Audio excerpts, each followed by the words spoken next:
The glass in my hand was warm, not from the champagne, from my grip. Her father's words still hung in the air like smoke that wouldn't clear. He's not a real man, just a broke loser. And then, her laugh. Not the laugh she gave me in private, not the soft, almost genuine one I'd thought was mine. This one was sharp, deliberate. A laugh that told the room she agreed. Applause. To them it was just a joke. To me, it was a scalpel. I didn't speak, didn't smile. The smile would have cracked. Then my brother's chair scraped back. He didn't ask permission, just stood, his small hands trembling, a folded envelope in his fist. He told me to read this, if they ever disrespected him. Every face turned. The band stopped mid-chord. And I realized the night I'd been waiting for had finally arrived. This wasn't sudden. I'd felt the fault lines for months. Hairline cracks beneath polite dinners, quick kisses at the door, her phone angled away just slightly when she texted. She'd changed her perfume without telling me. Started working late even though she owned no clock. The first time I smelled cologne on her scarf, I told myself it was from the subway. But there was the trip to Milan for business. Her suitcase came back heavier. So did the silence between us.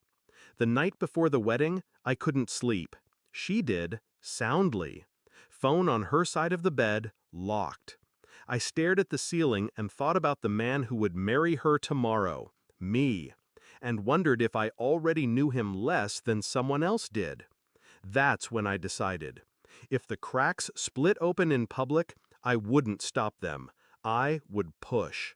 I started small. A DNA test kit sent anonymously to our apartment. I told her it was a mistake from the lab. She laughed and tossed it in the bin. I took it back out when she left for brunch. I called a friend in telecom, got itemized records. Numbers saved under fake names. One labeled Melissa. Melissa was a man. I didn't accuse her. I kept my voice warm, my eyes calm, my hands steady. Every lie she told was another brick in the wall I was building behind my back.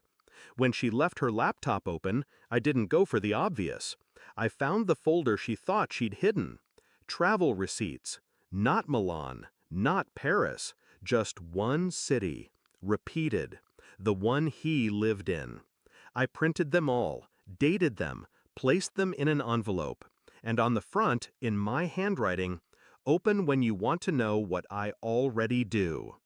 I didn't know if she'd open it herself. I didn't care. It was for the moment, the one I knew would come. The moment came at the wedding, right after her father's toast. My brother's voice was small, but the words were knives.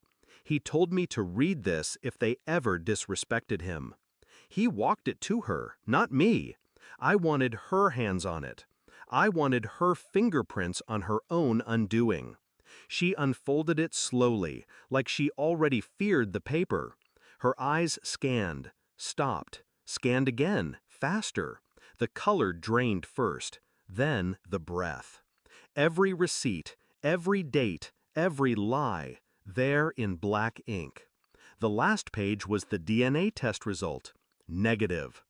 I watched the tremor in her fingers. She looked up at me, searching for mercy. I gave her none. I took the mic from the stand, didn't look at the crowd, only at her. Marriage is trust, I said. And trust is something you either have or you don't. I told the room the truth in 10 sentences. No shouting, no tears, just facts. Her trips, her lies, her lover, the child that wasn't mine. Gasps from the guests. Her father's face twisted, but no words came. She whispered my name like it was a lifeline. I let it fall between us. Then I stepped away from the altar, left the ring on the table, and walked down the aisle alone. The air outside was colder than I expected. It cut cleaner than the champagne ever could. I didn't look back, not once. Inside they would argue, deny, twist. It didn't matter. The truth was already loose in the room, and truth doesn't go back in the cage. I wasn't the man they thought I was. I was something colder, something they wouldn't see coming again. The vows were never spoken, the marriage never signed, and in the quiet, I realized, sometimes the most merciful thing you can do is nothing at all.